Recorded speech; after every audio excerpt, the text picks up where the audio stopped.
So, Rise of the Ronin, a game made by Team Ninja, the same people who made the Neo games and the Ninja Gaiden series. I will be going for his Platinum Trophy. To see if these so-called PlayStation 3 graphics and Ghost of Tsushima clone allegations is what makes this game not worth buying, or is this truly holding back the game from its true potential? Rise of the Ronin has a total of 51 trophies, and it takes about 55 hours to fully complete. So enough being said, let's start with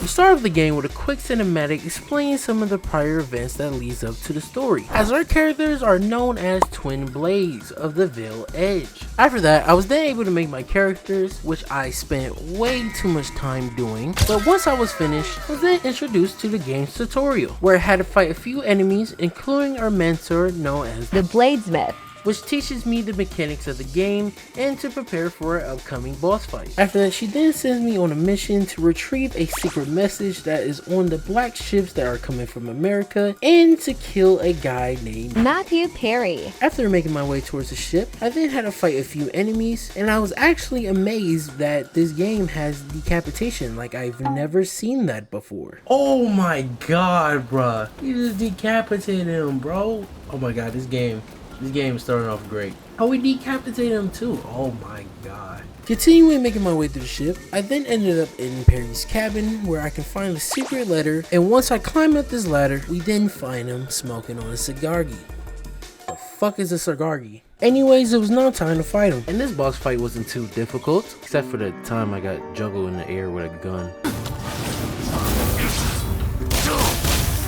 That was just disrespectful. Anyways, I then defeat him, but just before I could finish the mission by killing him, a guy named Blue Demon appears and absolutely one-taps both of my characters, which leads to one of the twins sacrificing herself so that the other twin can escape with the secret message. After mourning the other twin's death, even though he might actually still be alive, I then wake up to see our village getting attacked by some shogunate assassins. So once I took them all out in the first try, and definitely didn't just instantly die. What the fuck was that? Once I defeat all of them, I then had to fight the Bladesmith, because in order for me to look for my twin brother, I would have to leave the village, and me leaving the village is apparently abandoning the clan. I don't really know, they don't go too deep into it. Anyways, boss fight time. And this is actually a boss fight now, because instead of getting one tap, I'm just getting my ass whooped. As my first attempt went something like this.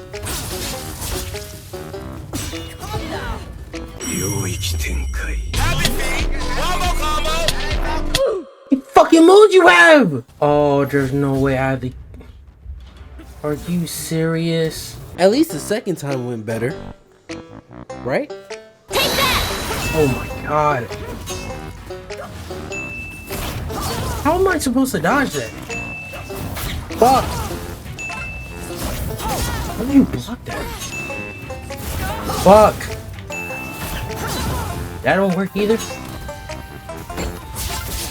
Fuck! There's no way I'm about to lose right here. I just fucking lost. Fuck you. Yeah, I didn't even know she used the move that many times. That's actually some bullshit. But after suffering 5 more deaths, I was finally able to take the blacksmith to her retirement. Permanently. I then grab my twin scarf and make my escape from the village towards the open world of Rise of the Ronin. And this gives us our very first trophy, what the? And this gives us our very first trophy, Flying the Nest. After that, I was then free to go into the open world and do whatever I wanted. So the first thing I did was to help out this village by taking out a couple of thugs that was controlling the area. And after taking out the last of them, the village was now clear and public order was restored. And clearing out these places will increase my bond in that area so that it can reveal more stuff on my map, which I'll need to do later for some open world trophies. And after clearing out another base, it's time to get back to the story where I had to make my way towards Yokohama. But first I need a permit, so I went to go help out this village, take out a few thugs. I then went to talk to the village chief, and he says that I can find a permit inside of a cave as a reward. And once I get there, I meet an eccentric Ronin named Ryoma Sakamoto, and we make our way towards this estate which supposedly has a permit in it since the cave doesn't have one. And after making our way inside, taking out everyone in our way, then I had to fight the Bennett chief named Gonzo. And after struggling to parry his attacks, He then tells me that he'll give me a key to their storage room where we might have a chance of finding a permit. The game also gave me the choice to either let him live or kill him, and I decided to let him live because willingly having this haircut is a fate worse than death. Anyways, I then made my way inside of the storage room, and after searching around, I finally found a permit. And finishing up this mission gives me the trophy Threads of Fate for establishing my first bond.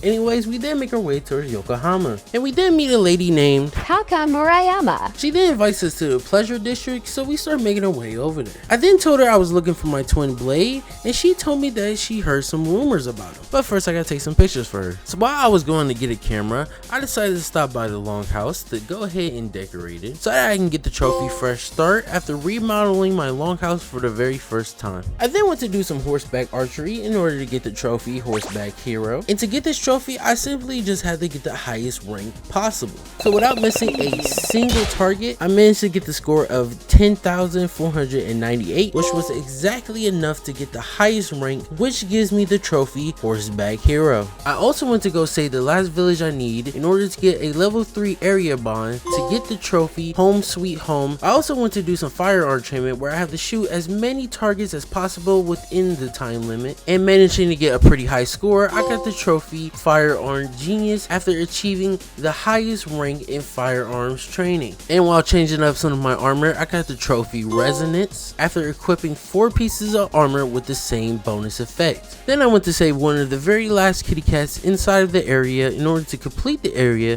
giving me the trophy Collector after I earned my first completion reward, which basically gives me a few items after completing an area. Back to the story, we then meet a guy named Igashichi Lizuka. and we help him get his camera back from a bunch of bandits. And the combat in this game is just so fun. I just love how some of the animations are just so exaggerated. Like when I'm using my favorite weapon, which is the dachi, I can literally just flip in the air and slam down into somebody.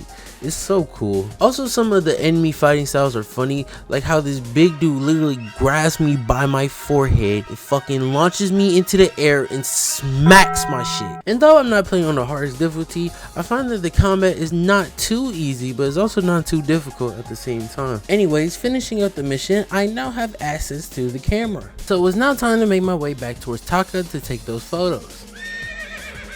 But of course I got distracted and ended up getting a trophy named One Good Turn Deserves Another after giving someone a gift. And right after that, I was really close to getting the trophy Shadow Stalker. And to get this trophy, I need to assassinate 50 enemies. So while completing some collectibles, I then assassinated 2 more guys, which got me the trophy Shadow Stalker. Moving on, I then went ahead and took pictures for Taka, but while doing so, I got caught by a drunken samurai. And he thinks that I'm a spy for the shogunate, which is a group of people who wants to open up Japan for foreigners. So he challenges me to a fight.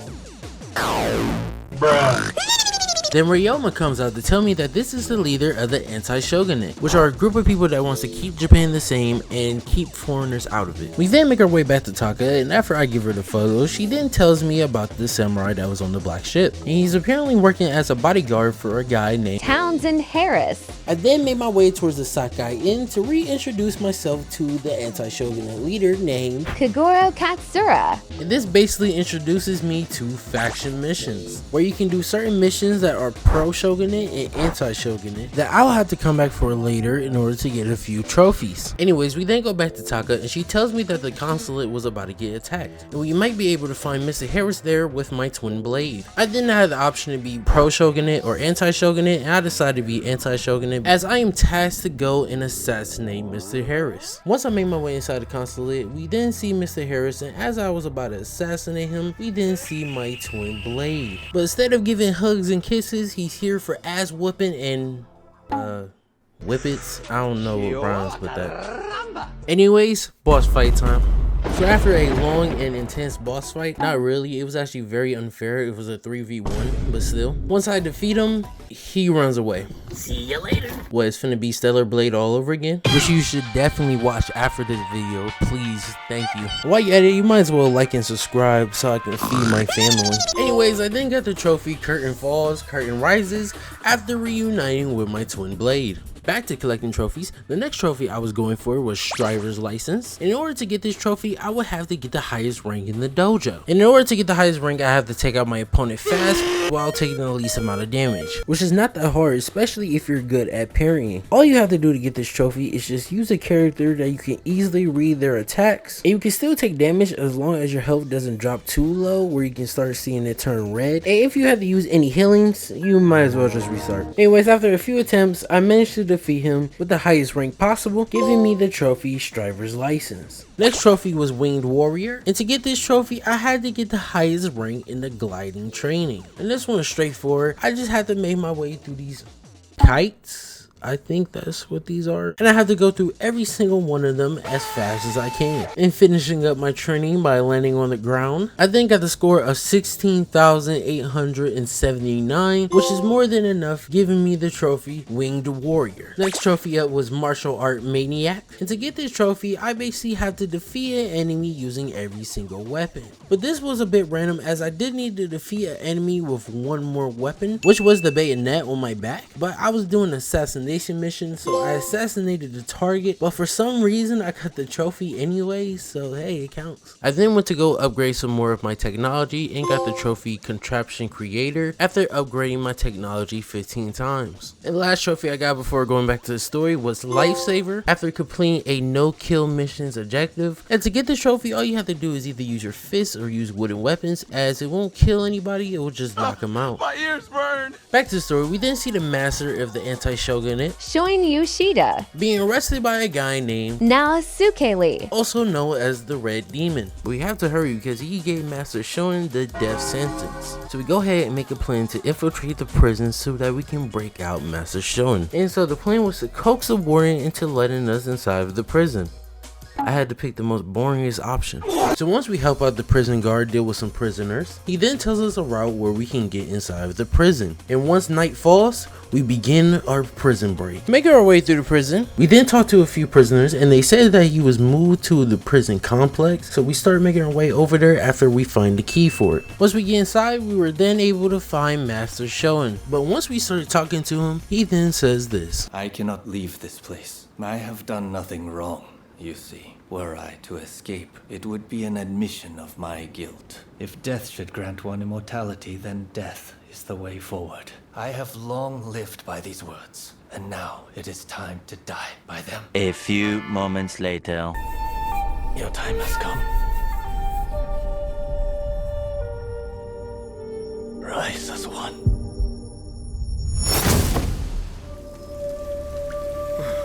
Man, I fell down to my knees. Yeah, he decided to sacrifice himself so that we can have a reason to start a revolution. So the prison break was pointless, but hey, at least we got a trophy for it. Anyways, we then make our way towards Edo as we have a plan to make alliances with the Satsuma clan. But just before that, Taka asked me if I could meet her at the Pleasure District. Once I meet her there, I then did a side quest for her where we had to save this girl that was being kept underground. And we ended it off with taking a picture of Taka giving us the trophy, a happy memory. And this is such a peaceful photo. Hopefully nothing bad happens to her. Well, that's very unfortunate. But before that happened, while talking to her, she told me that she betrayed the shogunate by freeing Master Shoin's sister. We don't really care about her, she don't matter. Damn! After she seen the Red Demon purging everyone that was arrested. She also believes that the shogunate is most likely going to come after her. And a few moments later, we went to go save Princess Atsuko from being attacked by the Blue Demon so that the Satsuma clan won't become hostages to the shogunate, while Taka just waited here out in the open for someone to attack her. I guess she felt like getting sacrificed too. Like, what the f. Anyways, we then went to save Princess Asuko. I have never folded anybody like this before. Like, I folded bro into a fucking L. Anyways, we then make our way towards Princess Asako, but first we had to fight the Blue Demon. A rematch. And this time, I'm not getting one-shotted by you, dick. You gotta be fucking kidding me! Once we defeated the Blue Demon, Princess Asuka is now safe. But we quickly make our way back towards the temple as it was now time to fight the Red Demon.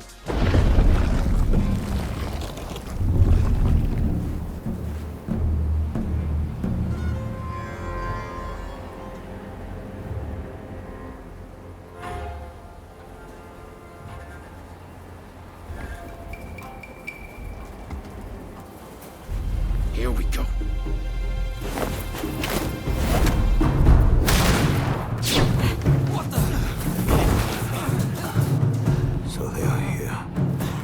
Ready yourselves!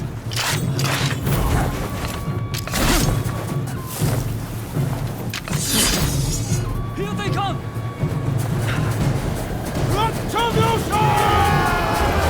After the ambush, we then had to defeat a few retainers protecting... What the fuck is that? Oh, what a weird name. Once we defeat the retainers, it was now time to fight the red demon. And we were whooping his ass. Ignore that. Just ignore that. But as soon as I get him to half health, his certified meat rider comes in to save his ass. And like, look, he doesn't even want him. I already dismissed you. Correct. And so I came here of my own accord. As a man, I have the right to choose where I will die. I won't thank you. Certified Glazer! You know what? Doesn't matter. They got shitted on anyways. But once I defeated them, the game then... I don't even know why the game gave me an option. Anyways, I then got the trophy Black Ships Long Shadows after completing chapter 1. And now that chapter 1 is done, we can go ahead and move on to... Hey, so about that. So as I continue on with the story, I start to notice that I was getting a bit uninterested in the story. And even while editing, I'm still just not interested in the story. Now this might just be me, as I did do the anti-shogunate route. So I'm not going to say the story is completely uninteresting, because maybe the shogunate route is better for me. So I decided just to scrap that whole part, and I think it would be better for us to go ahead and get the rest of the trophies. And I was really enjoying the story at the beginning, but whatever. So yeah, let's just go ahead and move on to... So let's start with some of the story trophies that I skipped over. First trophy was meeting Kaishu Kasura, and I mean this one's pretty self-explanatory. Next story trophy was a show for the Shogun after identifying a mysterious samurai at the duel. Next trophy was Strange Buffaloes, and I got this trophy by making an alliance with the Roshigami. Next up was City of Darkness after completing chapter 2. I was then able to make an alliance with the Satsuma clan, and this gives me the trophy, the Satsuma Chosu Alliance. Next trophy was Twilight Fencer after saving Ryoma's life. I also randomly got the trophy Style Guru after mastering 3 combat styles. After that, I got the trophy The Battle of Toba Fushimi after bringing the battle to an end. And the last few story trophies I got was The Dawn of a New Japan after completing chapter 3, the final chapter, A Veil Edge Future after I sealed the fate of my twin blade, Well-Rounded Ronin after reaching level 55. And now for some trophies I did while just exploring the open world. The first trophy I got was Cheater Beater after catching 5 cheaters while gambling. Next trophy was Money Bags after saving 150,000 sen. I then went to help out this British soldier and got the trophy Fancy Meeting You Here after finishing 50 encounters. Wait, I just realized that's a player character. I genuinely thought that was an NPC. I then gave the boy Lazuka another present to get my personal bond with him to level 4 so that I can get the trophy Faithful Encounter after having my first level 4 personal bond. I then went to go fight a few more fugitives, and that got me the trophy Keeper of Peace after defeating 50 fugitives. I then got the trophy Good to Go after upgrading all of my gear. Next trophy I got was Transfer of Power after basically putting the effects of one weapon onto another. I then got the trophy Sightseer after completing all photographic spots. I then got the trophy Veil Vowed after starting my first relationship.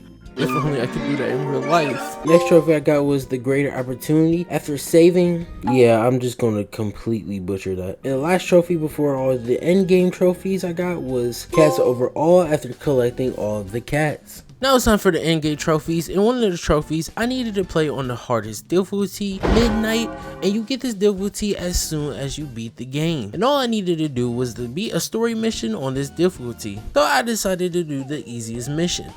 Bully Gonzo. And after we get done bullying Gonzo, we then finish up the mission, giving me the trophy Midnight Crossing after finishing a Ronin mission on Midnight difficulty. And I got the trophy Traveling Through Time after replaying a mission. I then went to fight the Blue Demon on the Black Ship again so that I can get the trophy Tears of a Blue Demon after managing to beat him while on the Black Ship. But that's what he gets for being a certified Glazer. After that, I then replay a couple of missions with different allies so that I can get the trophy Social Climber after playing missions with every every single ally available. After that, I then switched sides so I can save a guy named Sojo that's a part of the Shogunate so that I can get the trophy Farewell Black Cat, and ironically enough, I also got the trophy Friendly Neighborhood Ronin after completing all bond missions. After that, I then went to go bully Gonzo again so that I can get the trophy Solitary Ronin after completing a mission by myself. And now these last two trophies before I get the platinum, I low-key wish I would have did it the other way because it would just felt nicer to me. But for this trophy, all I had to do is just jump off this deck of this temple so that I can get the trophy Dive of the Ronin after gliding from the temple. And to get the final trophy I needed before I get the platinum, all I needed to do was just level up one of these skill trees to the max so that I can get the trophy Jack of one trade, Master of all after mastering one of 4 skill trees. And right after that, we then get the platinum trophy Rise of the Ronin. And after getting the platinum trophy, I'm still pretty mixed on this game. If I were to give this game a rating, I would probably give it a 6.5 out of 10. The combat is probably the best thing about this game, and maybe if I play the Shogunate story all the way through, I might change my mind on it, but yeah, that's just how I feel. Anyways, if you want to see some more content of mine, check out this video where I platinum Stellar Blade, and thank you all for watching, and I'll see you in the next one.